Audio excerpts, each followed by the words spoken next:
Fala, Future Lawyers! Começando mais um Future Lawcast. E se você acompanhou aí o episódio anterior, sabe que estamos aí numa temporada mamães. Então, sem mais delongas, apresentando a nossa querida CEO da Future Law, Tainá Carneiro. Fala, Future Lawyers! Uma alegria estar aqui novamente no nosso segundo episódio da quarta temporada. Já chegamos à quarta temporada, Bruno. Estamos aí com quase 50 episódios. O tempo passa e o tempo voa. E aqui com uma ilustríssima convidada, Maria Alícia Peralta, que eu vou precisar ler aqui, gente, porque é longo, é extenso. Mas olha, Maria é executiva com mais de 25 anos de atuação em grandes multinacionais e referência em relações institucionais, comunicação corporativa e ESG. Ela é bacharel em Direito pela PUC-Rio e mestre em Administrações de Empresas pela FGV. Atualmente, ela é Chief Engagement Officer, que ela vai explicar aqui o que exatamente é do Grupo Carrefour. E, além de todos esses papéis, Maria também é mãe e coordenadora de diversas iniciativas de diversidade, inclusão e responsabilidade social. Muito bem-vinda, Maria. Uma honra ter você aqui. Obrigada, Bruno. É um prazer enorme estar aqui com vocês. Ô, Maria, a Tainá te explicou qual é a ideia do episódio? Fala Porque, assim. na verdade, é o seguinte, tem o Future Lawcast, como a Tainá falou, quarta temporada, e agora a Tainá está nessa jornada de mãe. Então ela está buscando, cara, as maiores expoentes do mercado jurídico e se inspirando aí. E acaba que esse episódio é basicamente para responder questões da Tainá, nossa querida CEO. Essa temporada é pra mim. Que responsabilidade, Bruno. Porque aqui tá a mãe em prova, tá a profissional em prova, tá tudo, né? Tomara que eu me saia bem, né? Não, Vamos com lá. certeza, não tenho dúvidas. Ah, Maria, mas e aí, por onde tudo começou? De onde que veio a vontade de fazer o direito? Eu vi que você se formou na PUC aqui do Rio. Isso. E sempre foi direito. Tainá, Quem era a olha, jovem Maria? Eu, com 13 anos de idade, eu lembro que meu pai tinha sido advogado, mas ele nem trabalhava mais com direito. E ele me contava tanta história de tribunal. E eu acho que nessa época, assim, quando eu estava com essa idade, surgiram um monte de filmes de tribunais e tal. E eu sentia que o que eu queria fazer era convencer as pessoas. E eu achava que o direito era uma ferramenta para a gente convencer as pessoas daquilo que era certo, daquilo que eu achava que era justo. E então nunca tive dúvida de que eu queria ser advogada. Eu acho que essa dúvida poderia ter surgido quando você começa a faculdade, porque aí você vê que tem muita coisa diferente do que você esperava. Mas não aconteceu. Eu acho que eu fui me apaixonando, inclusive, cada vez mais pela profissão quando eu comecei a faculdade. E quando eu comecei a conectar como é que, de fato, aquele impacto que eu queria ter, né, aquele convencimento, que eu poderia moldar para várias possibilidades. A gente começa tendo uma perspectiva do direito em direito criminal, né, direito penal, direito civil, mas você não tem aquela coisa de o que mais que o direito tem, né? Porque a gente não tem visibilidade. Então, eu comecei com propriedade intelectual, por exemplo, que é uma coisa que eu me apaixonei logo no começo da carreira.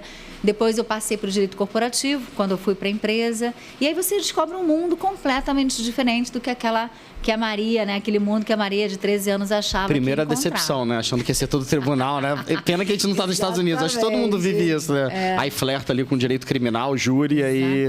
Mas é outra pegada. Outra pegada, mas eu acho que, ao contrário de ser uma decepção, Bruno, eu acho que me abriu um horizonte tão bacana que eu acho que se eu tivesse ficado lá naquela coisa do direito penal, talvez eu não fosse nem mais advogada. Porque tem coisas que hoje eu vejo que eu acho que eu não toparia fazer, sabe? Então, dentro do direito corporativo, eu encontrei um ambiente que o direito era super importante, era muitas vezes fundamental, mas numa pegada, assim, de efeitos práticos, de pragmatismo, de entrega de resultado imediato, de curto prazo. O direito nem sempre é no curto prazo, mas o direito corporativo, ele se aplica no curto prazo. Então, é uma coisa que eu comecei realmente E você começou estagiando já em empresa ou você teve passagem por escritório? Não, eu fiquei 5 anos em escritório. Você chegou a passar por escritório. Em propriedade intelectual, mas aí eu acho que como os meus clientes eram empresas, né, porque propriedade intelectual, marcas e patentes, a gente lidava com muito cliente, especialmente cliente estrangeiro. Isso já abriu a porta, assim, para pensar como é que o direito dentro de empresas era visto. Você começou estagiando nesse mesmo escritório, foi efetivada e ficou por lá? Fiquei 5 anos. Aí, depois disso, eu fui convidada pela Souza Cruz para trabalhar em propriedade intelectual, no departamento de propriedade intelectual. Foi quando eu ingressei no mercado corporativo.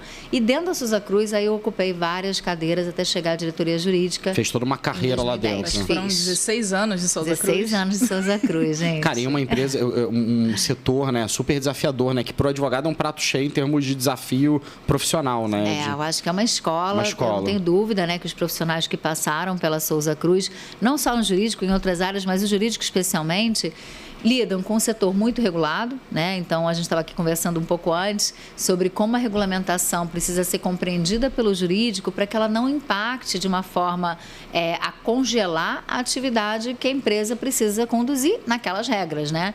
Então, o jurídico precisava ser um enabler, alguém que pudesse viabilizar o que precisava ser feito, ao mesmo tempo que tinha que estar sempre coordenando as atividades da companhia dentro daquelas 4 linhas, né, da regulamentação de tabaco. E, cara, é incrível que o teu time, cara, a gente vê em todos os lugares, né? Toda hora em alguma empresa tem verdade. Alguém que trabalha ali com a... É verdade. É verdade. E aí, inclusive, um filho famoso aí, corporativo, Paulo Samico, né? Paulo Esse daí... Não conhece o Paulo Samico, gente? Cria da Maria. Cria da Maria. E, Maria, teve um hiato em que você decidiu empreender. Ah, foi. Ih, gente, uma aventura. Eu, quando saí da Souza Cruz, eu fui para a UHG, é uma empresa também regulada, um setor de saúde muito impactado também por judicialização, né, por regras da ANS.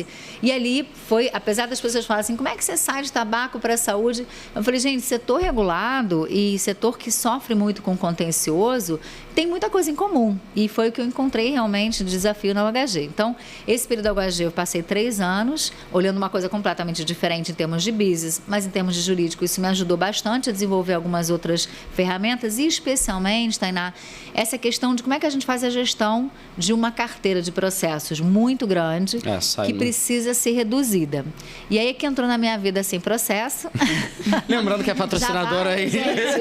Momento Jequiti. Mas não é mentira, é verdade. Entrou sem processo na minha vida.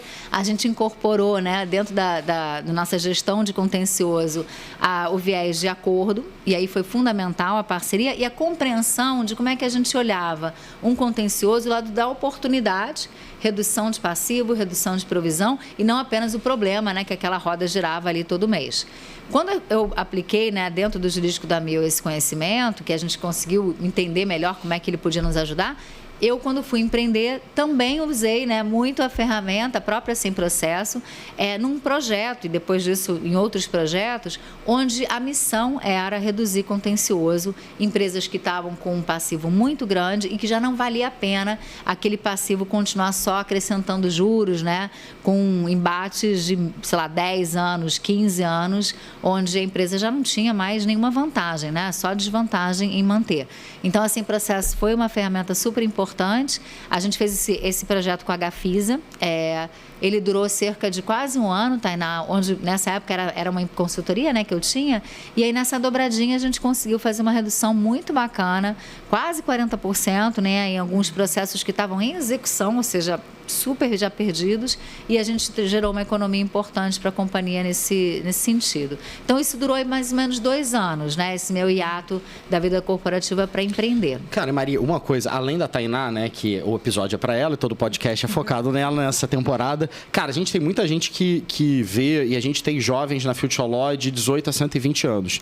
Então, e muita gente que busca inspiração e cara, é o que a gente mais ouve do podcast, cara, a galera quer conhecer a jornada. Porque a galera olha pra você e fala, pô, cara, super sucesso, reconhecida pra caramba, várias empresas. Como é que foi essa jornada na própria Souza? Primeiro, foi óbvio essa saída de escritório? Pô, 5 anos você já tinha uma carreira dentro do escritório. Tinha. Como é que foi esse clique para você ir para a empresa? E depois, como é que é essa jornada de 16 anos ir ascendendo? E até eu acho que essa questão também posição feminina de liderança num período histórico diferente. Como é que foi toda essa jornada aí, em termos internos e externos? Assim? Eu adoro falar sobre isso porque a gente também reflete um pouco, né, Tainá? O que foram aqueles anos e como é que isso afetou? A gente olha sempre pelo retrovisor, mas entende melhor quem a gente é quando a gente conversa, né, sobre esses assuntos. Então, quando eu estava no estágio e depois no escritório, o dono do escritório queria que eu fosse, inclusive, uma pessoa que, junto com ele, fizesse o escritório crescer. O escritório era pequeno. Era uma boutique de PI. Era uma boutique de PI. Araripe Associados. Legal. O doutor Araripe, que eu chamava de doutor Araripe, ele tinha só 35 anos, mas como eu tinha 20, né, cara? Era o doutor Araripe. Mas ele era super jovem, mas super dinâmico. escritório muito bacana, ia crescer muito, como de fato depois cresceu. E eu achei que eu ia fazer carreira lá dentro, porque ele me abraçou, né? Com 19 anos de idade, no meu primeiro estágio. Sabe qual período da faculdade? Eu estava no segundo período, quando eu arrumei estágio. Super nova. Super. E a tua ideia já queria estagiar desde o início? Queria, porque eu queria... Primeiro que eu queria sair de casa, gente. Pragmático, justo, legítimo. Super legítimo. Dinheiro pra sair de casa. Então, minha casa eram 4 irmãos, era muita gente. Eu falei, não, gente, precisa... Agora chegou o tempo. Aí, quando a gente... tem outros advogados, não? Os irmãos? Não, todo Você é a mundo, única advogada? gente, assim, efeitos visuais, terceiro setor. Meus irmãos, uma trajetória completamente diferente. Só eu que fiquei no direito. Mas também inovou pra caramba, trouxe a criatividade. É verdade. Você sabe que hoje em dia a gente até tem mais a ver do que lá atrás, sabe? Chegou, o tempo voou e... chegamos a um ponto em comum. Mas, enfim, quando eu estava na Araripe, eu comecei a ver que você tá num escritório de dono, ele sempre ia me olhar como aquela menina que começou lá dentro, e eu não sentia que eu ia chegar ao mesmo patamar que ele. Ele sempre ia ser meu chefe, assim, aquele chefe que fala tudo que você vai fazer, sabe? Te dá aquela orientação, as coisas do jeito dele, o que era absolutamente natural dentro de um escritório que tinha dono, né? Quando eu fui convidada pela Souza Cruz, eu não tinha pensado em carreira corporativa. E foi um recrutamento ativo. Foi um recrutamento de um headhunter. Te procurou lá? Nunca nem tinha escutado falar em headhunter, gente. Não sabia nem que existia para advogado. Aí a pessoa me ligou e falou, olha, estamos procurando em escritórios de advocacia uma pessoa especializada em propriedade intelectual. De fato, para achar alguém especializado, normalmente seria num escritório, né? E o departamento dessa empresa, ele é bastante dedicado e quase que in-house mesmo, cuidando de todas as marcas e patentes da empresa, do grupo. E aí foi assim que eu conheci a Souza Cruz, conheci os advogados, e de cara, gente, eu achei que aquela forma da Souza Cruz de trabalhar o departamento jurídico, um departamento muito conectado com o negócio, sabe, diretamente impactando ali o dia a dia da empresa, que aquilo tinha muito mais a ver comigo do que o escritório. Porque no escritório eu fazia petição, uma sua comparação, tinha academia, né? Tipo, tive um período que a Souza Cruz era o sonho de... Era, vou te falar, gente. Eu não lembro disso, que nem me contaram. Não, eu era muito feliz ali. Era uma super empresa, assim, em termos de... Super empresa, era uma das 5 maiores empresas na época que eu entrei. Era a 10ª empresa em termos de pagamento de impostos, enfim. E os salários excelentes e tinha realmente muito benefício. A gente tinha cursos em Londres, eu fiz mais de uma vez, 3, 4 cursos em Londres na minha época de lá. Eles tinham uma troca com a matriz muito grande. A minha área de propriedade intelectual, então, todo ano a gente fazia uma viagem internacional para um dos congressos internacionais que tinha. Então, a empresa investia muito na gente. Muito. E tinha esse tom de modernidade, né? Que não era tanto do ambiente corporativo, né? Até interno, né? No prédio. Eu sempre tive essa percepção. Num período muito pré-startup. Não é uma empresa de tecnologia, mas sempre foi uma empresa com esse viés, era bem bacana. De inovação, né? Essa pegada de inovação. Profissionais de um nível, assim... super alto, muito alto. Em todas as áreas. Gente, financeiro... O pessoal de financeiro é só craque. O pessoal de marketing. Então, sabe que você está naquele lugar que você fala assim, gente, eu admiro quem está aqui. E aí você fazer parte daquilo, realmente a Souza Cruz tinha isso. O produto era muito difícil, mas o ambiente era maravilhoso. Que é o que a gente estava falando também, para advogado e para advogada é super legal. Os mercados difíceis é onde também tem o desafio técnico, né? Porque assim, uma indústria fácil, até a relevância do advogado passa a ser maior nos ambientes com mais densidade regulatória. Esse é o ponto. Bruno, eu acho que eu nunca quis ficar no jurídico que não fosse relevante. E para ser relevante, gente, o negócio tem que ser muito difícil. É isso. Então, quando a pessoa fala assim, poxa, mas você escolhe cada coisa. Eu falei, não é isso, gente, porque dentro de tabaco o jurídico era fundamental. Em plano de saúde, o jurídico é fundamental. Dentro dessa área agora, né, no Carrefour, área de ESG, também o meu conhecimento jurídico foi fundamental. Então, se eu não tenho esse ambiente para trabalhar, em que eu me sinta também, né, desafiado, né? Com algum protagonismo, gente, tá bom, existem outras formas de trabalhar em corporativo jurídico, mas eu nunca gostei do corporativo, do mais tradicional do corporativo jurídico, E quando você chegou lá saindo do escritório, como é que foi? Meio que um choque, assim, saindo do escritório, meio tradicional, indo para a empresa? Porque já, como eu te falei, uma empresa moderna, até em termos de vestimenta, de posicionamento, já era uma galera bem mais objetiva do que isso num outro mercado, bem menos formal. Eu lembro que acho que a primeira coisa que me impactou, Bruno, foi que eu cheguei do escritório, fazendo aqueles e-mails gigantes, né? Tipo, conforme o cliente, porque eu estava falando com o cliente e o meu cliente era advogado na outra ponta, né? Ele era de empresa, mas ele era advogado. Quando eu cheguei na empresa que seu cliente é o cara de marketing, é um Liel Miranda, né? Miranda que agora está na Mondelez.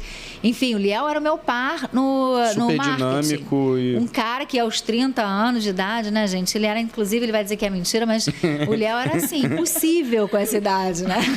Bom corte aí. Super, né? O cara que está sempre empurrando ali tudo para frente. E ele não tinha paciência nenhuma para um jurídico que viesse com 1 milhão de explicações. Então, eu aprendi demais com essa área, né, de marketing especialmente, a ser muito mais pragmática, a ter outra linguagem, a ser mais direta, a conseguir passar uma ideia e dizer não do jeito certo, porque ali tinha muito não para a gente dizer, justamente porque a regulamentação de marketing muito tênue, né? Era grande, exatamente. E eu lembro de muita coisa, né? Teve algumas campanhas, né? Porque por essa restrição, né? Só podia vender naquele local. Então, eu imagino que era o dia inteiro a galera tendo que ser hiper criativa para dentro daquelas 4 linhas achar caminhos e batia o desespero nos caras, porque às vezes eles eram super criativos, chegavam no jurídico...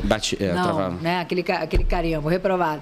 E aí a gente tentava ter uma atitude um pouco diferente, né? O nosso jurídico, à medida que os anos foram passando e a regulamentação foi ficando pior, eu acho que o fato também pegou de eu ter todo esse período de... progredido na carreira, Bruno, foi muito isso. Eu sempre tentei entender o que a gente queria como empresa. Não é assim o que o marketing quer, o que o jurídico quer.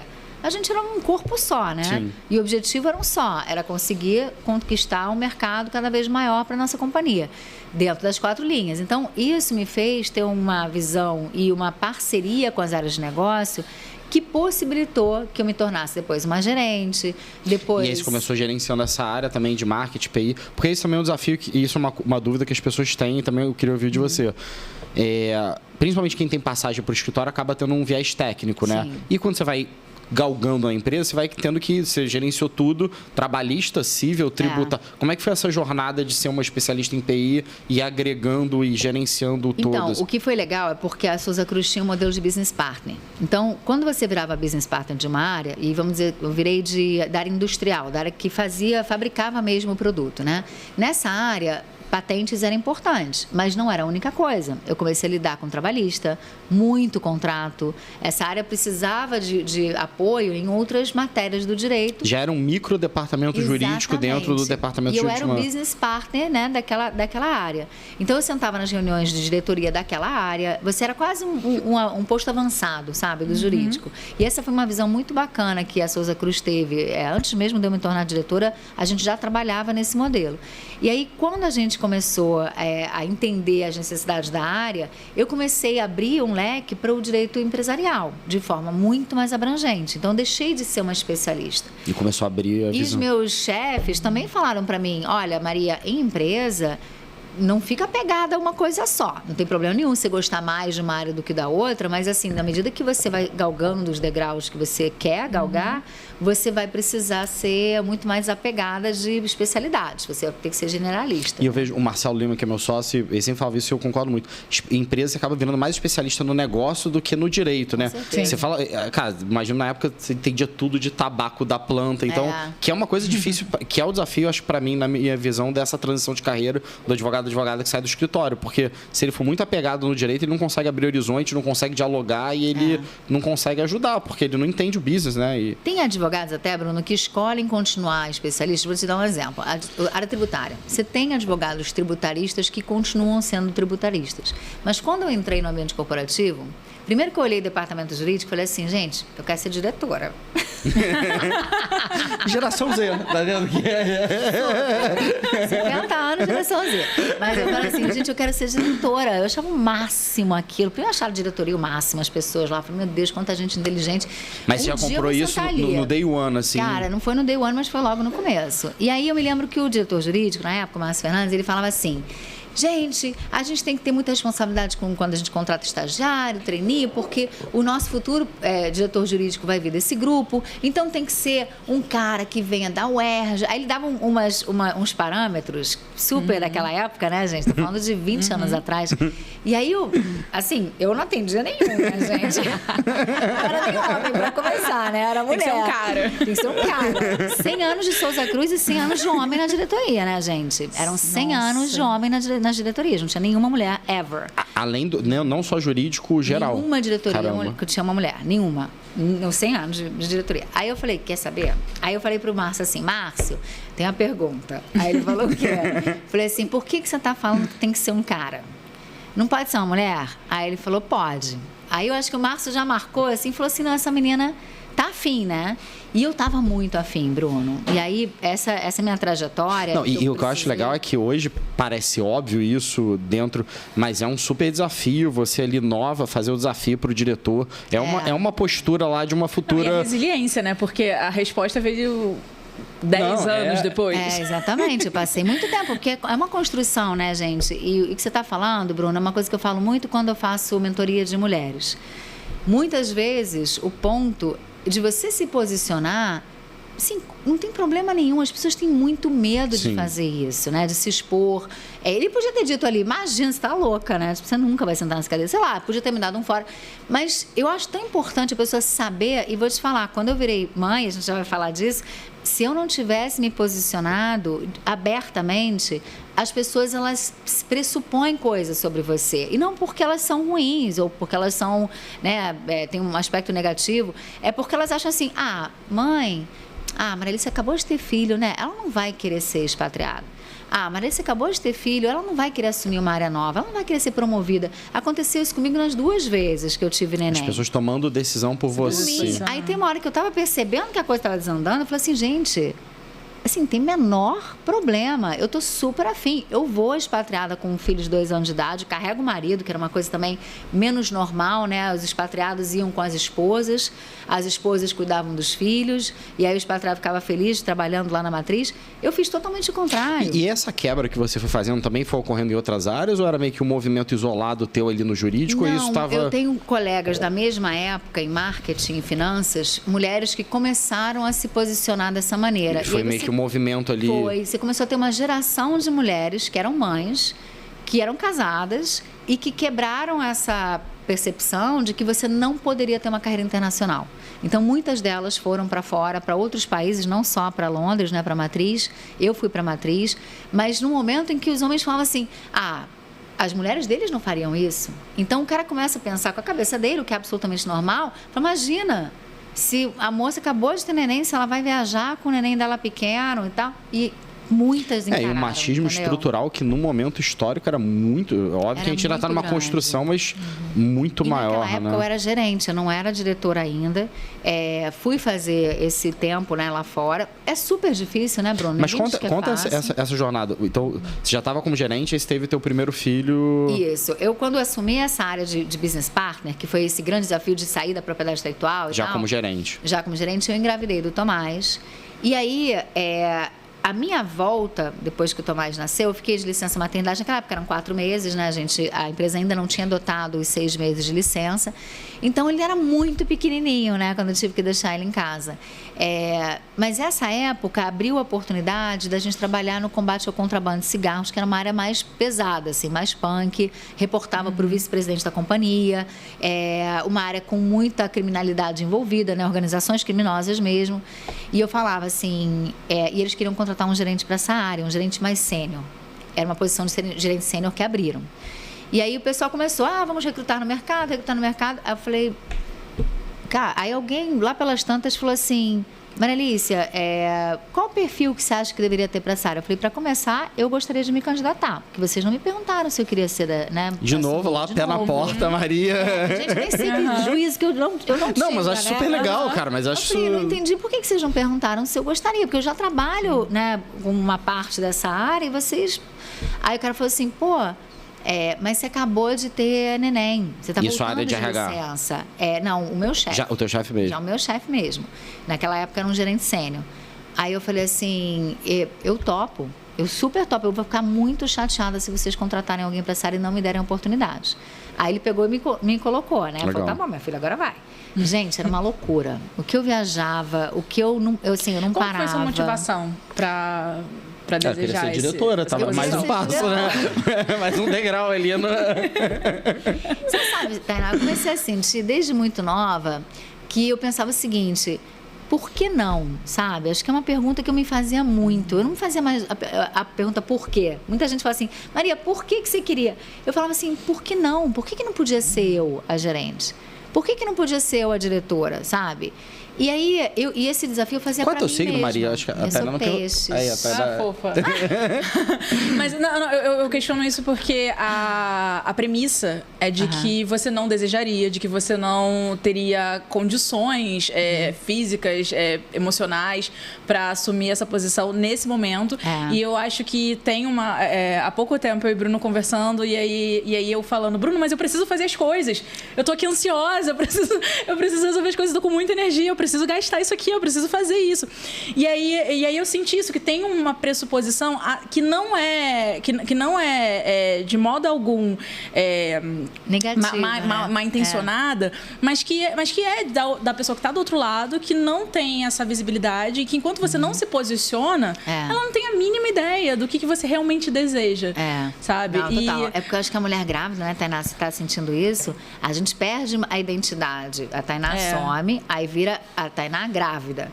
E aí a Tainá grávida carrega para a sociedade uma série de pressuposições, né? Então, assim, desde que podem botar a mão na minha barriga que não tem problema, tipo, não sou mais uma mulher, né? Eu sou uma mulher que tem uma barriga, portanto, se alguém quiser enfiar a mão na minha barriga, pode. Até profissionalmente, o pressuposto que você vai estar cansada, de que você... Isso até acontece, tá, gente? Óbvio, quando o neném nasce, você também, como mulher, se depara com seus limites, porque tem limites. E a gente também está falando de ambientes saudáveis, né? Exatamente. De relacionamento corporativo, em que a premissa é de respeito, de pausa, e não de pressão. Exatamente. Agora, a gente, como mulher, tem que dosar e tem que dar essas indicações. Eu também tive colegas que, quando tiveram um bebê, elas falam assim, eu não quero ser expatriada. E tomaram uma decisão que fazia sentido naquele momento para ser expatriada talvez mais para frente, com um filho maior. Então, gente, não tem certo, não tem errado. Esse lance da manifestação é muito legal, né? Precisa se colocar, né? É da pessoa ter essa capacidade, que nem todo mundo tem essa construção psíquica, né? Todos os sentidos, né? Para ter essa liberdade e da própria empresa também e ter um ambiente, como a Tainá falou, saudável, né? Porque, infelizmente, ainda mais mercado jurídico, a gente sabe que muitas vezes não tem essa... Não tem esse espaço, esse lugar de espaço. Muitas vezes é uma decisão, por exemplo, vou assumir essa posição, uma decisão baseada no medo. O medo de perder espaço, de perder posição. Não é uma decisão baseada no desejo, na vontade de estar ali e de passar por esse desafio, né? E tem um lance também que eu acho que é uma coisa que eu discuto muito, que é o seguinte, hoje, cara, com a questão seja home office ou híbrido, o mundo permite mais essa conciliação de maneira geral da vida particular em todos os momentos da vida. Muito mais equilibrado. Antigamente era isso, você tinha que pegar avião e ir pra lá, não tinha online, chat, e aí eu acho que essa questão ainda é mais crítica, né? Porque compatibilizar aquele negócio do Einstein que você não ocupa dois espaços no mesmo momento, hoje é possível. Você tá aqui no call e você tá... às vezes você tá em duas dimensões... É um período bem diferente, verdade. Não, foi bem home office. Não existia isso, né? Aí, gente, assim, eu ia pro Paraguai, sei lá, uma vez por mês. Aí eu ia para São Paulo. E aí eu me lembro que o meu filho, por exemplo, o Tomás, ele parou de mamar quando eu comecei a viajar, porque, claro que viajando, ficando 2-3 dias fora, a criança para de mamar, né? Ele estava ainda amamentando. E aí essas coisas foram difíceis, mas eu tenho total consciência, gente, que foram escolhas que eu fiz, sabe? E eu, de novo, eu não defendo escolha A, B, C, absolutamente, tem que ser da pessoa. Mas para mim, não era pelo medo de perder espaço, é porque eu queria muito. Queria muito trabalhar. A tua causa de desejo estava ali. Tava queria muito desafio, né? crescer, evoluir, mostrar que, sei lá, que era uma coisa que... Apesar de ter sido uma advogada especialista, eu já não era mais aquela advogada só especialista, que eu tinha uma visão de negócio, que eu sabia o impacto que a gente poderia produzir. E essa objetividade e reflexão você já tinha na época ou teve mais dúvida? Óbvio que hoje você olha em retrospectiva, é difícil a gente... Mas sempre você teve essa... Eu sempre tive um drive muito forte, muito Bruno, forte do que você queria. Muito forte, assim. Minha analista, que eu faço há 20 anos, também tem que ter terapia. Recomendações, né? E fica a recomendação. Não é assim também. Mas a minha analista falava que eu tinha um motor, eu ainda tenho, né? Ela falava assim, mas é mais fácil você te acelerar do que te frear. Assim, te frear é quase impossível. E você tem que se conhecer, cara, e saber que você é desse jeito e ok, entendeu? E tem gente que não vai ser, mas Se você tem vontade, então, cara, as consequências também vêm. É claro que teve momentos que eu passei muito menos tempo com os meus filhos do que eu gostaria, né? Não vou também dourar a pílula aqui. Tem épocas que eu olho para trás e falo, caramba, devia ter trabalhado. Eu vou te dar um exemplo. Quando eu tive meu segundo filho, a gente tinha uma reunião que o diretor jurídico estava fazendo fora do Rio, em Búzios. Ele tinha menos de um mês. Eu carreguei a criança, a babá, fui para a reunião, saía da reunião, amamentava, voltava para a reunião. Eu estava de licença maternidade. Eu não tinha que ter feito aquilo, sabe? Eu não precisava ter feito aquilo. Era uma vontade tão grande que eu tinha de voltar que naquele momento, eu meio que sacrifiquei também um momento que é super importante, da amamentação, né? O momento que você está com seu filho. Mas, Maria, isso é um questionamento até de discussão na análise. Qual momento não é importante? Todos os momentos são muito importantes também, né? Hoje, olhando para trás, eu acho que esse eu não teria sacrificado, porque são muito poucos meses. E ali a conexão com a mãe, a tranquilidade do ambiente, tudo isso faz diferença. E ali eu atropelei um pouco o samba, assim, sabe? Eu reconheço. Eu acho que ali eu não devia mas todo mundo vai errar, né, em algum momento. Eu acho que a dose... Mas o que eu admiro, eu acho que isso que é um desafio, eu acho que até geracional, que a temporada anterior era muito geração Z, agora é geração... Cada temporada... E o que eu vejo, às vezes, hoje nas gerações mais atuais... Óbvio que tem exceções de toda a natureza, mas eu vejo a galera... Aquele lance Delfos, né? Conheça-te ti mesmo, que é um pouco isso, não tem certo e errado. Mas você conhecer o teu desejo, as tuas escolhas, as tuas renúncias, isso, na minha opinião, é um fator grande de determinação de sucesso ou não. Porque você vai estar... Quando você sabe o que você está querendo, isso ajuda muito a se chegar lá, né? Então, e é difícil, a galera nova... A gente está falando de uma pessoa que manifestou ser diretora jurídica assim que colocou os pés na empresa. Assim, mas por que? Porque mulher também tem um pouco disso, né? Nossa, é muito ambiciosa. E ambiciosa é um negócio ruim pra mulher, né? Se fosse um menino de 20 anos, gente, Paulo Samico, por exemplo, né? Aquele gênio. Se ele esperado. Assim, eu quero ser... Gente, todo mundo espera, né? Um dia o Paulo Samico vai ser um diretor, vai ser um presidente, né? Vai ser um cara... A mulher não tinha essa mesma perspectiva, pelo menos lá atrás, há 20 anos, né? Então, quando você fala assim, eu quero ser diretora jurídica, as pessoas levam um susto. Falam, meu Deus, né? Que bicho é esse que vem por aí? Mas você sabe que hoje, nas gerações, eu vejo, até estava falando isso com um amigo meu, cara, de uma determinada startup, menino estagiário foi entrevistado, primeira pergunta, estagiário, eu falei assim, como é que eu viro CEO dessa empresa? Eu acho que hoje as pessoas têm essa audácia, esse desejo. Só que eu não vejo compatível a compreensão do esforço. Eu acho que as pessoas, a audácia hoje é fácil ter. Naquela época era muito mais difícil por conta disso, né? Toda essa pressão, poxa, mulher nova, num momento, um ambiente super inóspito. Também hoje... tem uma espetacularização, né? Do poder. Hoje a gente vê os CEOs que são famosos, que têm muitos seguidores. A gente admira o Elon Musk, o Mark Zuckerberg, a gente admira mas eu acho que a galera hoje não está disposta a pagar o preço, nessas posições de poder e que é um pouco glamourizado. Mas o preço é o que você falou, Bruno, assim, não tem nenhuma chance de você ser bem-sucedido, né? Vocês são absolutamente bem-sucedidos e vocês sabem o esforço que vocês fazem todos os dias, né, para estar na posição que vocês estão. É a mesma coisa, gente. Ninguém vai te dar nada de forma fácil. Nenhuma promoção, nenhum avanço. É tudo projeto, entrega, ralação. Às vezes você rala 35 vezes mais do que você imaginou que ia ralar, entendeu? E eu nunca tive preocupação com isso. Eu acho que isso é uma coisa que eu sempre gostei de fazer, de botar a mão na massa, sabe? De executar junto com o time. Eu acho que aí, voltando para a trajetória que você estava falando, né? Quando eu tive meus 2 filhos, eu era gerente sênior. Eu ainda não era diretora. Aí você assumiu essa posição de pirataria e virou gerente sênior. Isso. Aí a gerência sênior, nessa área, era uma área que dava muita visibilidade para a diretoria. Então, a diretoria passou a me ver com mais frequência. Porque eu lá no canto, né, tocando as ações trabalhistas, ninguém estava sabendo. Acho que até para quem talvez convive menos com a indústria do tabaco, né? Um dos grandes desafios é a pirataria. Hoje o maior deles. Durante um período, não sei se ainda é, a segunda maior empresa era a pirataria em termos comparativos. Então, eram as empresas de além de ser um mercado hiperregulado, você tem esse desafio de quem está ali vendendo um produto ilegal e as empresas têm uma atuação muito forte nisso. E crescendo cada vez mais. E aí a gente tinha... Assim, nosso maior problema era esse, né? O combate ao contrabando, a falsificação. Então, eu tinha ali uma gestão muito próxima, como eu estava falando, do vice-presidente. E aos poucos, né, tendo visibilidade, eles falavam o seguinte, na Souza Cruz tem uma coisa interessante que eu recomendo que todo mundo olhe na sua própria empresa, né? Como é que funciona o pipeline, a gestão de talentos, né, da empresa que você está? Na Souza Cruz, o processo era muito bacana. Você tinha 3 sucessores para cada cadeira. sucessor de longo prazo, de médio prazo e de curto prazo.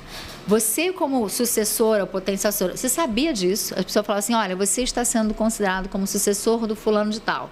Então, na medida que eu fui subindo, 5, 10 anos. Ninguém te promete prazo e nem diz que você vai ser. Mas esse longo prazo, eu imagino que é uma coisa... Até 5 anos, 5 anos, exatamente. Então, o que era interessante? Eu, ao longo desses meus passos, eu perguntava o que eu preciso fazer para ser sucessora das cadeiras que me interessam. Em algum momento, eu precisava saber o que eu precisava para ser diretora. Eu fui subindo e não era qualquer conhecimento, qualquer cadeira que eu poderia ocupar que me levaria à diretoria.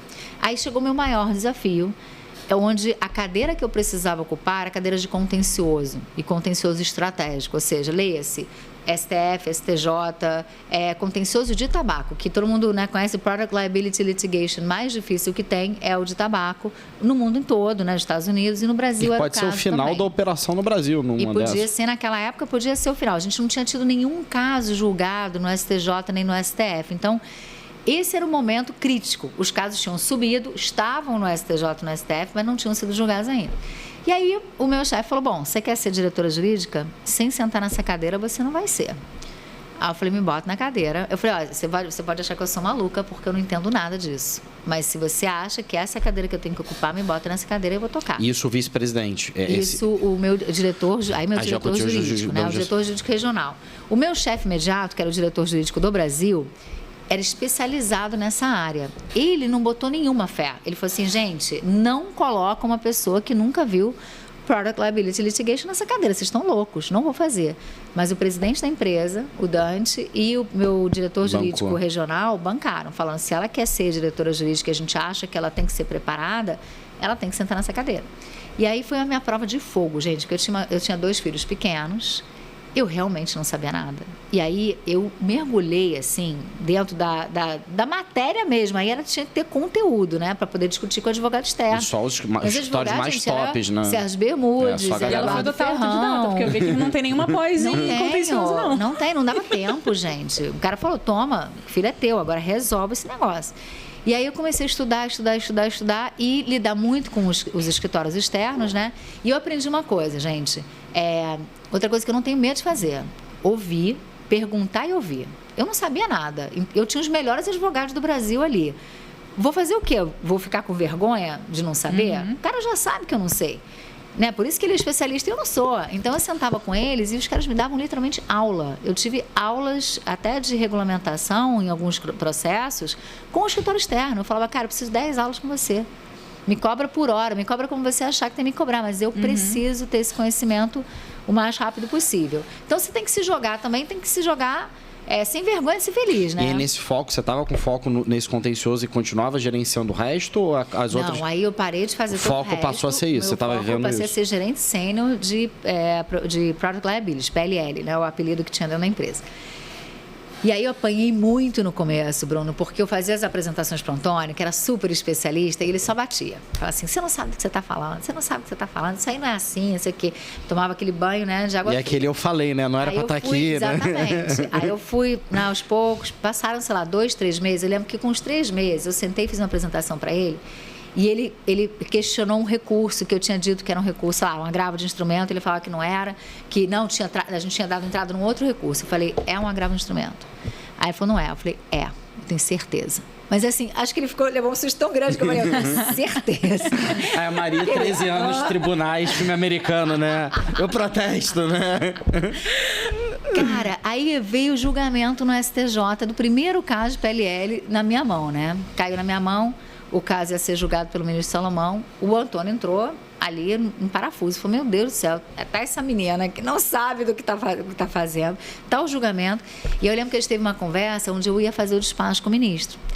E ele falou assim, eu não estou gostando disso, eu não estou gostando, acho que o escritório tem que ir sozinho, acho que você não tem que ir. Eu falei, Antônio, eu acho que eu tenho que ir, acho que a empresa tem que dar as caras para o ministro, ele vai ter outra forma de ouvir se eu for. Aí ele assim, não estou gostando. Eu falei assim, finge que eu vou, vamos fazer o seguinte... Finge que é você na frente dele. O que você falaria? Me fala, Antônio. Se você me disser o que você falaria na frente do ministro, e ele achava que ele, como diretor jurídico, não deveria ir, eu até concordava. Ele não queria ir, porque ele achava que era expor muito a cadeira do diretor. Eu falei, então me diz você. Eu faço, assim, o paper que você precisar para você ficar tranquilo. E ele me falou, meio que deu uns bullets, né? E eu fiz um material que depois a gente desenvolveu como um kit que a gente levou para todos os ministros para conversar com o ministro Salomão e dar para ele as informações que a gente achava mais importantes. Que não eram informações jurídicas, eram informações sobre qual o impacto que a empresa tinha no mercado, como é que era a história do mercado ilegal, por que uma empresa legal não poderia ser condenada por cumprir a regulamentação. Então, como é que você vai ser condenado a indenizar um fumante que sabe dos riscos porque a regulamentação definiu que você ia informar os riscos na própria embalagem. E quando chega nesse nível é muito fático, né? Óbvio que tem um argumento jurídico, mas é o ministro ali olhando. A gente vê isso no STJ, da STF, é a sensibilidade ali de um julgador de muitas décadas. Mas desafiador você chegar lá, até para você ver experiência de PI, consultiva empresa, despachar logo, despachar com o ministro da STJ. Gente, né? eu morri do coração um dia antes, né? Ficava rezando, olhar para o céu, eu ficava assim, gente do céu, eu sou completamente maluca. Várias vezes eu achei que eu era louca. E aí, o dia que a gente sentou, eu acho que o ministro entendeu tanto que eu estava ali de peito aberto para dar as informações que eram pertinentes. De novo, ele não estava fazendo ali uma prova de direito. Óbvio, ele sabia 100 vezes, 1000 vezes mais do que eu, né? E eu falei isso para ele. Eu falei, ministro, não vou nem me atrever a tocar nos pontos técnicos. Eu quero só passar em cima do que a gente tem ao longo de 20 anos de regulamentação de tabaco, que leva à conclusão de que as pessoas sabem do risco que elas correm quando elas decidem fumar. E esse é o ponto. A empresa deve ser condenada por essa decisão ou não, porque essa decisão, quem toma é o consumidor, não é a empresa. Então, com essa conversa, né, a gente teve um primeiro caso julgado e o julgamento foi favorável. E aí eu realmente credenciei minha carreira para virar diretora. Aí, nesse momento, as pessoas olharam e falaram assim, essa garota pode sentar. Sucessora. Ganhou, né? Sucessora. E aí foi muito bacana, porque o Antônio, depois disso, acabou saindo, foi até para uma outra companhia, recebeu um convite na época da Whirlpool para ir embora, né, para assumir os jurídicos lá. E aí, nesse momento, lá tinham grupos, né, 37, 38, 39, o diretor era 40. Eu era grupo 37. Então, eu tinha 3 degraus ainda, né?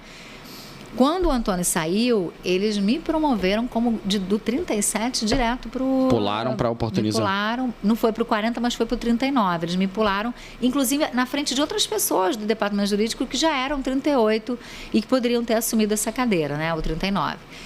A Souza Cruz foi uma super discussão, sabe? Não foi fácil, mas não. isso também porque você teve uma visibilidade lá quando você topou aquela posição. Exatamente. E teve contato com a vice-presidência. Porque aquela coisa, gente, você pode se queimar? Pode. Mas também, se você não fizer isso, ninguém vai saber que você existe, entendeu? Sim. Então, é o risco que você corre. Tem horas que você se queima, gente. Tem horas que você pega um diretor que não vai com a sua cara e você tá ali de frente, né? Eu sempre falo isso pro meu time também. Às vezes a pessoa quer ter visibilidade, Pode ser bom e ruim, né? Cara, eu te dou visibilidade, acho super importante ter. Mas agora, se prepara. Se prepara, porque se for fazer papel ali de despreparado... É melhor passar desapercebido. É melhor ninguém ter nem te visto, porque você se queima também. As pessoas botam ali um rótulo em você e você não se livra nunca mais desse rótulo, entendeu? Uma dúvida que eu tive olhando para as empresas, a Souza Cruz, ela não fazia esses movimentos colaterais, né? Nunca imaginar trazer uma diretoria de fora e sempre, pelo que você está falando, todo mundo construção de carreira, né? Desde o Márcio Fernandes, que era o diretor regional, o Márcio tinha isso que era muito legal. Ele de construir. Sempre trouxe de dentro. Até porque eu acho que ele estava certo. Era uma empresa com tantas questões delicadas e sensíveis que a gente tinha mais que obrigação de formar o diretor jurídico de dentro da empresa. E desde a época do Márcio tem sido assim. O Antônio era da empresa, eu fui da empresa, o meu sucessor, o Renato Casarotti, era da empresa.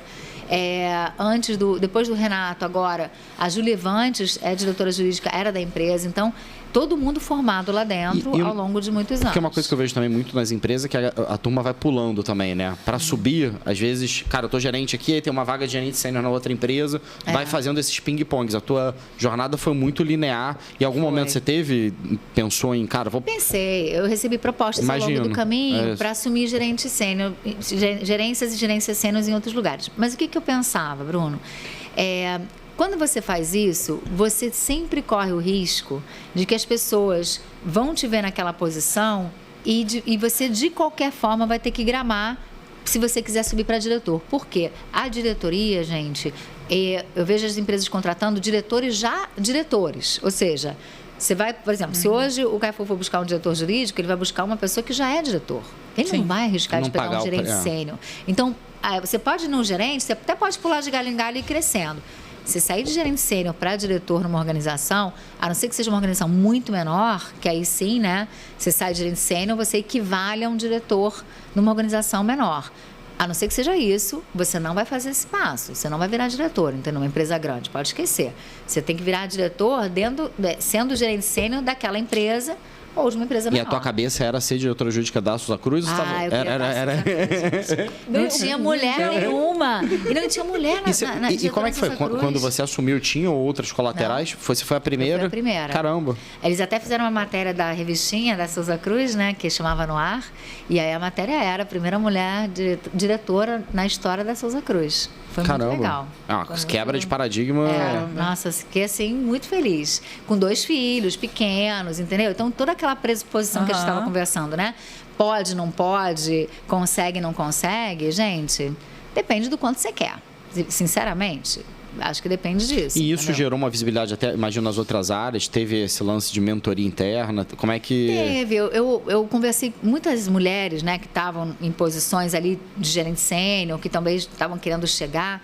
Elas falavam assim, cara, quando eu virei diretora, assim, eu me lembro que eu fui almoçar, a primeira vez que eu fui almoçar no refeitório da Souza Cruz, depois de promovida, algumas delas estavam sentadas nas mesas, aí elas puxaram palmas, assim, sabe? Foi uma coisa tão inédita. E muitas vinham falar... que você está abrindo um caminho geral, né? Exatamente. E depois disso, a gente teve uma diretora de RH que foi ao mesmo tempo que eu, então éramos 2. Eu achei que a gente estava abrindo uma porteira. Bruno, depois que eu e ela saímos, a Souza Cruz ficou agora 7, quase 8 anos sem diretora mulher. Caramba. Não foi um movimento que não se perpetuou. E dizem, eu acredito, que em empresas, em diretorias, em boards, quando você chega a 30%, você muda paradigma. Se você fica ali em 10%, 20%, dificilmente você está mudando alguma coisa. Você não tem voz o suficiente para mudar cultura, mudar esse olhar, se você tem poucas mulheres.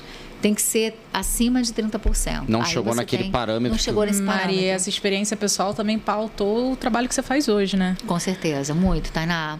Passou a fazer sentido para mim. Hoje que eu faço trabalho na diversidade e inclusão, tudo que eu tenho assim de vivência, de vivência de outras pessoas, né, que eu conheci, eu entendo muito melhor agora o porquê. Porque você também começa a ter repertório, até mesmo acadêmico, para isso. Porque hoje em dia eu leio, hoje em dia eu me interessei muito por entender esse movimento feminino, como é que ele aconteceu, por que ele está onde ele está hoje, o que a gente pode fazer. Mas as empresas se abriram muito mais para essa conversa. É uma conversa muito mais franca, que na minha época não existia, gente. Porque esses fatos, eles aconteceram, mas eles não eram falados. Ninguém falava sobre isso. Vai ser difícil porque ela era mulher. Não era aberto, era nos corredores, era entre eles, né? Eu me lembro, muitas vezes os diretores falavam assim, ela não vai chegar nunca, porque a mulher vai ser difícil. Você sabe o que o diretor de Londres falou quando eu ia ser promovida? Ele falou assim, ela não vai poder fazer networking. Porque diretor jurídico tem que participar de coquetel, tem de jantar, de charuto, ela não vai poder. Gente, fumei muito charuto, foi a muito coquetel. Falando sério, isso assim, nunca foi. Esse corte é muito bom. Não sei, pode? Esse corte é muito bom. Não, fumei muito charuto, gente. Justíssimo. Até assim, gosto de fumar charuto. Fumei charuto, também com coquetel, no próximo, já fica a dica aqui. Próximo podcast, vamos viabilizar, Maria. Cara, então, eu acho que é muito, assim, o que você quer pra você. E, de novo, não tô advogando, não tô nem fazendo propaganda disso, gente. Justíssimo. Não, mas... Mas é uma coisa que fez sentido para mim, entendeu? Naquele momento fez sentido para mim. E, de novo, o fato de ter sido mãe, Tainá, claro que isso trouxe um monte de desafios e muitos questionamentos meus comigo mesma. E eu costumo dizer que a maternidade, como ela vai... As crianças vão passando, né, de fases, evoluindo, e elas trazem novas perguntas. Então, hoje eu tenho um filho de 16 anos, né? Obviamente não precisa de mim como precisava quando ele tinha 8, quando ele tinha 5, mas adolescente precisa também, né? Da mãe perto, do pai perto. Então eu encontrei e hoje eu trabalho em São Paulo. Ele mora no Rio. Então como é que eu faço? E como é que você vê hoje como mãe de menino, assim? Você é mais otimista ou mais novas gerações, teu filho? Essa é pra você, né, Bruno? Essa é pra você, né? Não, curiosidade, sentido? não, Que porque você eu acha? acho que, pô, essa é a super liderança. Na cabeça dele, pô, tem uma mãe líder, diretor jurídico, quebrou parâmetros. Imagino que isso deva ser um... Você sabe o que eu acho que é engraçado, cara? Eu já encontrei machismo na minha casa, assim, ainda existe, né? Porque mesmo a gente sendo executiva e tal, a forma como a gente cria os filhos tem um código da forma como eu fui criada. Então, Tem um aspecto estrutural, né? Exatamente. Então, assim, eu reconheço que os meus filhos, eles ainda têm uma criação onde a figura feminina, não necessariamente eu como mãe, mas eu tenho uma funcionária há 14 anos comigo que faz tudo para eles. É uma figura feminina. Quando veio a pandemia, o que eles acharam? Vai continuar tendo uma figura feminina, no caso eu, porque eu não estava saindo de casa, a gente não tinha a pessoa vindo em casa para fazer as coisas. Acharam que a mãe ia tocar. Eu falei, assim, gente, eu tive que me rebelar dentro da minha casa. Uma coisa que eu nunca imaginei que fosse acontecer. Porque eu criei 2 filhos homens no modelo tradicional. A verdade é essa. Tem um aspecto estrutural ainda que é... que eles vejam a mãe e tal. Claro que eu acho que eles respeitam, por exemplo, assim, coisas que não são ditas, mas são vistas, né? Eles veem como o trabalho é importante para mim. Então, um dia que eles se casarem, eu acho que eles vão reconhecer que o trabalho para a esposa deles vai ser tão importante, pode ser até mais importante que o deles, né? Se entre o casal isso se decidir. O meu marido não tem uma carreira corporativa. A carreira dele era como, primeiro, atleta, depois ele foi dono de escolinha de vôlei, depois ele foi dono de time, enfim. Ele sempre teve ligado ao esporte. Isso permitiu que os meus filhos estivessem com ele maior parte do tempo, até mais tempo do que comigo, né? Porque eu estava na vida louca lá daqueles horários que não param. Eu estava com aquele Pedro Salomão, gente boníssima e tal, na palestra ele estava falando isso. Ele estava justamente falando isso, que a esposa dele tem uma carreira corporativa, ele tem esse aspecto palestrante, ele estava contando lá da rotina dele com o filho de manhã, e ele estava demonstrando essa dificuldade também da compreensão, às vezes, social desse fenômeno, né? Que hoje é muito maior do que na minha época. Imagino. O meu marido, muitas vezes, a gente ia nesses coquetéis, né? Aí, por exemplo, que é casal. Primeiro que o convite vinha, diretores e esposas. Aí eu falava assim, e marido? Aí o cara lembrava, é marido, aí botava marido. Aí quando a gente chegava no jantar, eu ficava na rodinha dos diretores, que eram meus colegas de trabalho, né? E aí ele não podia ficar na rodinha das mulheres, porque eram só esposas, não tinha nenhum marido. E ficar perdido ali naquele... Perdido. Onde que é o meu... Ou ele ficava na rodinha dos diretores ou na rodinha das esposas. E lá pelas tantas, trocava. Ele ia para a rodinha dos homens e eu ia para a rodinha das mulheres. Era muito engraçado. E até por isso você falando eu acho que da questão dos 30%, né? Porque se você não consegue chegar num limite, isso não quebra esse... Não tem diversidade. Outra coisa que acontecia, a gente tinha uma viagem de final de ano que o presidente sempre levava todos os diretores para essa viagem. Eu vinha de uma batida muito forte de Brasília, a viagem era em novembro, e eu falei, cara, é o final de semana que é quando eu tenho para ficar com os meus filhos. Aí eu fiquei naquele negócio, né? Eu queria ir, eu tinha que ir. Aí eu virei pra ele e falei assim, Dante, eu vou levar as crianças. Aí ele ficou meio assim, né? Porque era um resort, não sei o quê. Era pra ir casal, era pra ir só os maridos e as mulheres, né? E eu falei assim, você me desculpa, eu vou arrumar uma babá, vou arrumar alguma coisa, você não vai quebrar o protocolo não vai ter aqui. Trabalho, assim, não vai dar problema nenhum, mas eu tenho que levar meus filhos, eu não vou ficar sem eles. E eram 4 dias, eu fui com as crianças, aí no final das contas, alguns dos homens que estavam lá falaram assim, poxa, eu devia ter trazido os meus filhos. Porque, gente, essa quebra de paradigma, ela não é para mulher. Ela é para as pessoas entenderem que existe uma vida fora de empresa, né? Para homens que têm filhos pequenos, que eventualmente vão precisar. Você humanizou também, muito mais a humanização mesmo da relação, né? Todo mundo ganha, pais e mães, entendeu? Acho que eu vejo hoje pessoas, né, meus pares, homens, dizendo, olha, eu tenho que sair cedo porque eu que vou buscar meu filho no futebol, sem nenhum problema. Cara, 20 anos atrás, o cara não podia falar isso nunca. A mulher já pagava um pato de falar isso, mas o pessoal, tá bom, é a mãe, nossa, você contou a história da apresentação de balé. Vou contar a história da apresentação. Bom, esse é um exemplo da dificuldade que todos enfrentavam, né? Eu tinha uma apresentação do Dia das Mães do meu filho, que era no meio da tarde, numa sexta-feira. A escola também, partiu do pressuposto que a mãe não estava trabalhando e podia aparecer lá meio-dia, não tinha problema nenhum. Aí eu estava numa viagem com o jurídico, o departamento jurídico, o diretor era o Antônio, e aí a gente tinha que estar em Petrópolis, sei lá, por 2 dias, e o segundo dia era sexta até o final do dia. Aí eu virei e falei assim, cara, eu tenho que sair mais cedo na sexta, tem que descer a serra, porque meu filho tem uma apresentação na escola. E eu vinha também de um batidão de Brasília. Aí ele virou e falou assim, Maria, vai pegar super mal você sair, porque nenhum de nós vai poder sair nesse horário, né? Tá todo mundo até o final do dia, como é que você vai sair antes?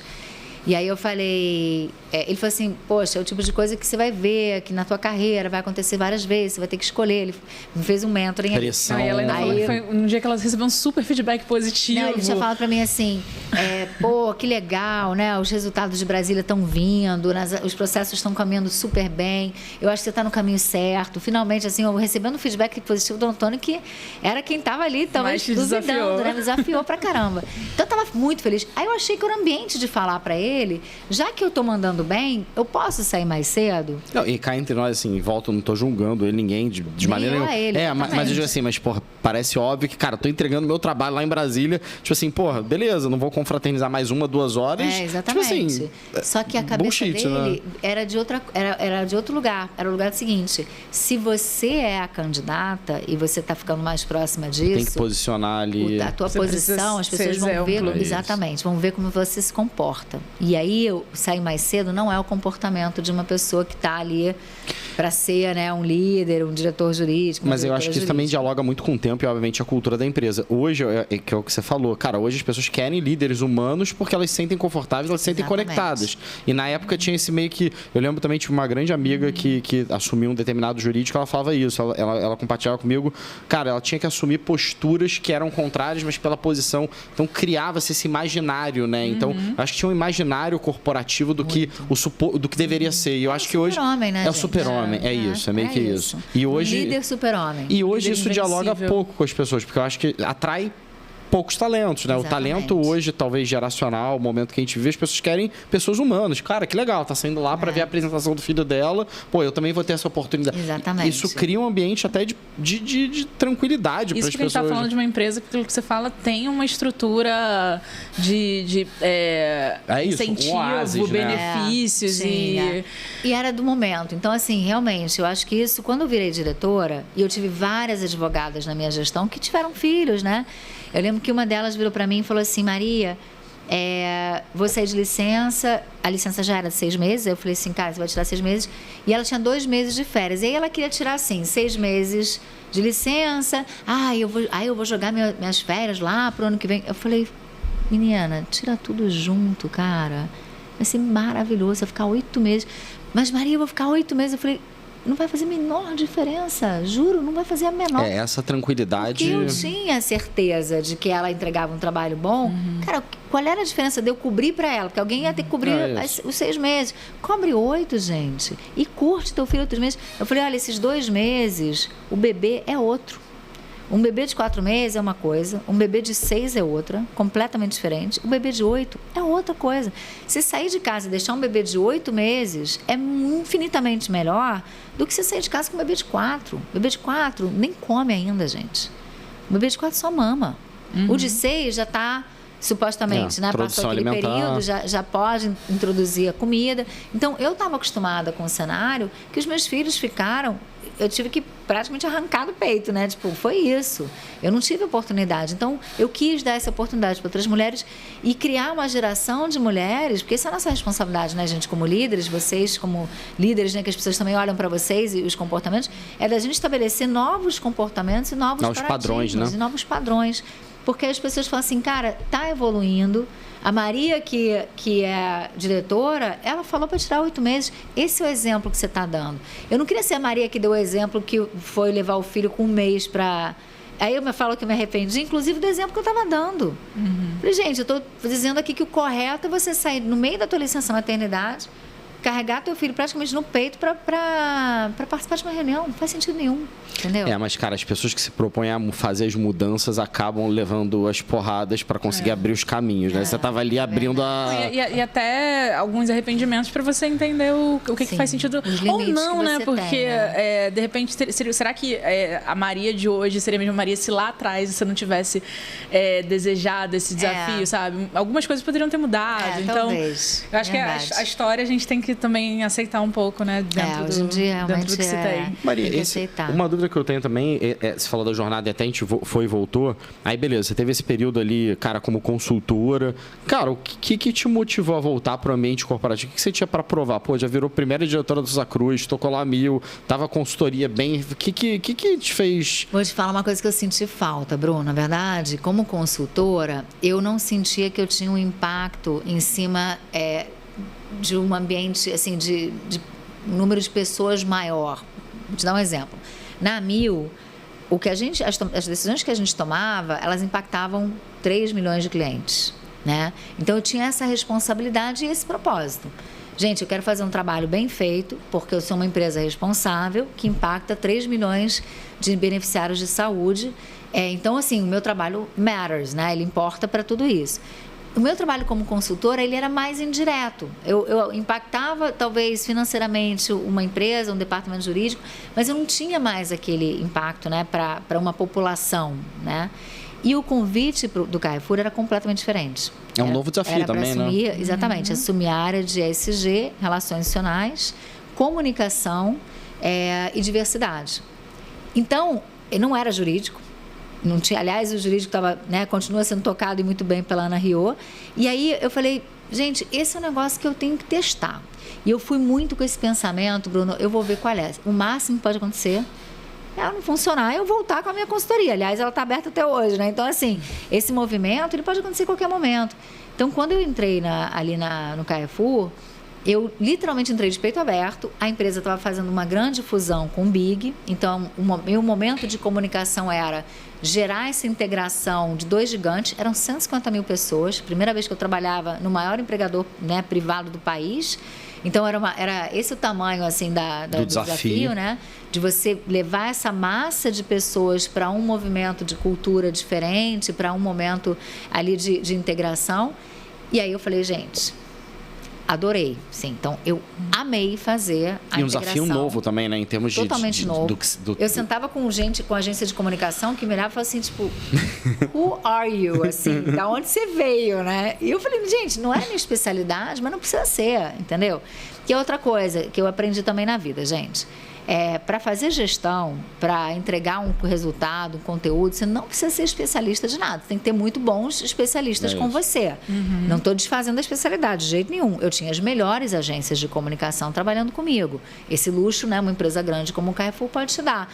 Mas o direcionamento, o que a empresa precisa, o momento, quem são as pessoas com quem você vai trabalhar. É muito mais gente do que técnica. É gente. Exatamente. É conhecer quem é o presidente, o que esse presidente quer, visão. O que ele quer transmitir. A sua sensibilidade. A visão, sabe, essa conexão com ele, com o RH, com a Kátia. Enfim, a Kátia, diretora de RH do Carrefour, o que a Kátia estava...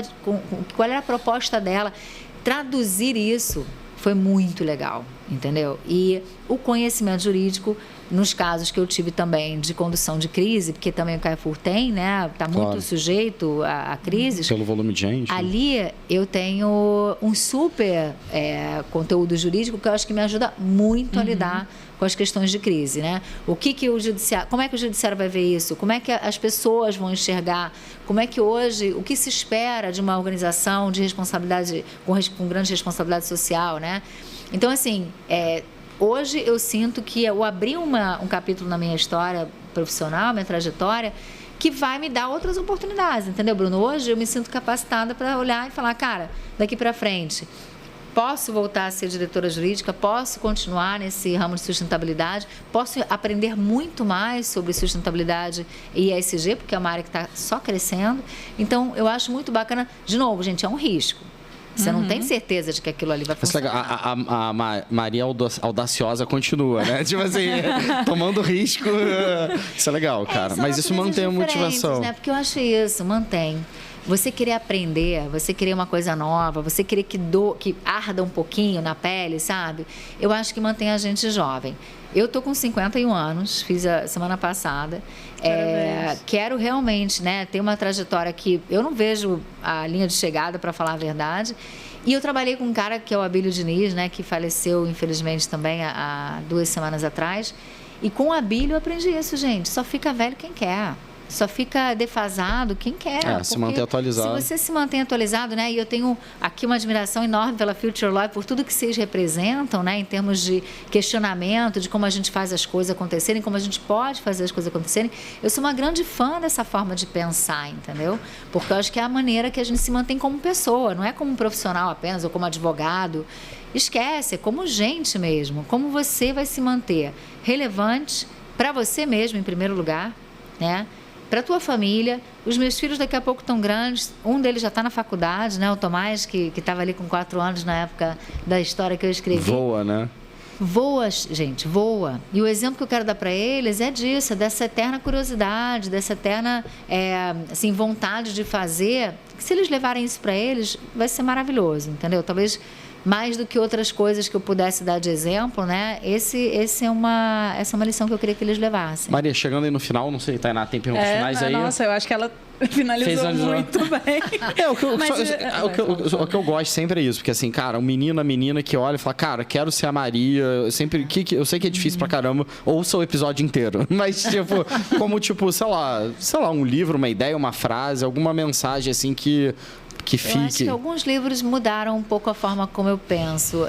Um deles, Bruno, é um livro que se chama Não Seja Refém à Mesa de Negociação. Ele é um livro de negociação, mas no fundo ele é um livro de psicologia e de autoconhecimento. Ele, em inglês, depois eu mando o link, eu não sei, depois vocês disponibilizam. A gente coloca. Chama Hostage at the Table. Ele é escrito por um psicólogo que negociava em situações de reféns. Quando você tem uma pessoa com a arma na cabeça de um refém, ele era o policial que negociava a libertação desse refém.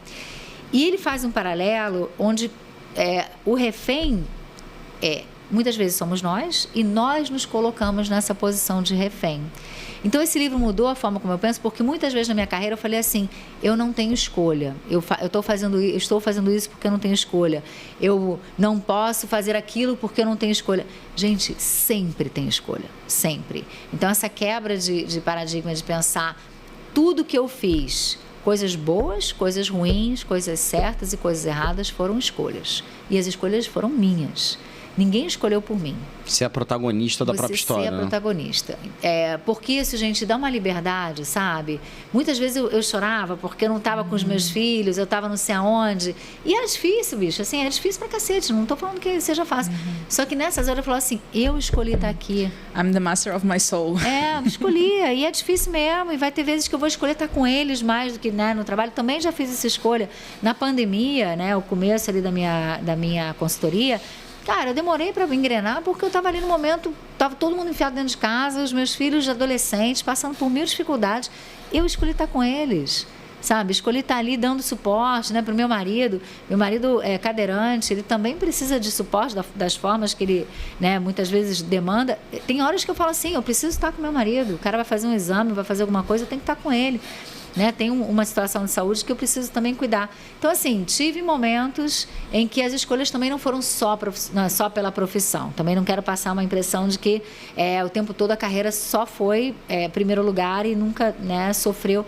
Só que essas escolhas são individuais. Ninguém te dá a receita do teu bolo. O bolo é teu. Caminho cada um vai construir. Exatamente. Mas legal esse lance de protagonismo. E tem um outro livro para mulheres, aí eu sugiro realmente, que é ela era vice-presidente do Facebook, na época que ela escreveu o livro, e eu acho que eu esqueci o nome dela é Susan. Putz, cara, vou pagar esse mico, eu não vou lembrar. Mas o livro dela, e depois eu mando também o link, fala sobre o papel que a mulher tem dentro do trabalho e fora do trabalho para construir a sua carreira. E uma coisa que ela falou, se você em casa não tem um equilíbrio com seu marido, é muito mais difícil você conseguir esse equilíbrio no trabalho. Não exige dos teus colegas de trabalho o equilíbrio que em casa você não está exigindo do seu marido. E se não fosse o meu marido, na minha trajetória, Bruno, entender a minha carreira e entender essa qual parceria, poderia ser né? o papel, né, que ele teria, que eu teria em relação à nossa família, a gente não estaria junto até hoje, para começar, né? A gente tem 25 anos de casado, e eu não estaria onde eu estou. Não tem a menor dúvida. porque eu só consegui porque ele me deu muita tranquilidade. Ele não criou problemas quando não precisava criar, porque muitos dos problemas que os casais criam, gente, é por disputa, né? Entre o casal. Falta de parceria ali, né? Falta de parceria. Então, os momentos de cada um a gente tenta entender. E estamos juntos até hoje, né? Enquanto ele me aturar, eu já falei que eu não caso de novo, não. Ele vai ter que me aturar. Se ele quiser, ele arruma outra e tal, mas ele vai ter que me aturar. Cara, adorei, Maria. Tainá aí. Muito bom, Cara, Maria, foi muito legal. Muito obrigada. Imagina, Muito obrigada obrigada por compartilhar. Terá que voltar mais aí, que tem muita tem coisa. Muita história. Tem muita e aí história. depois já vai Tainá já vai ter passado, vai poder fumar também o charuto. Pois é, quando passar o neném, a gente vai mandar notícia, tá bom. Muito bom, muitos cortes maravilhosos aí. Sim. Também. Obrigada. Pessoal, obrigado aí. Sigam acompanhando o Future Law, sempre um conteúdo muito bacana aí pra vocês. Obrigado, pessoal. Obrigada. Obrigada. Muito bom, Maria. Obrigada. Cara, foi top. Obrigada, gente. Falei pra caramba. Passei do horário, sei lá. Foi ótimo. Nossa. Adorei.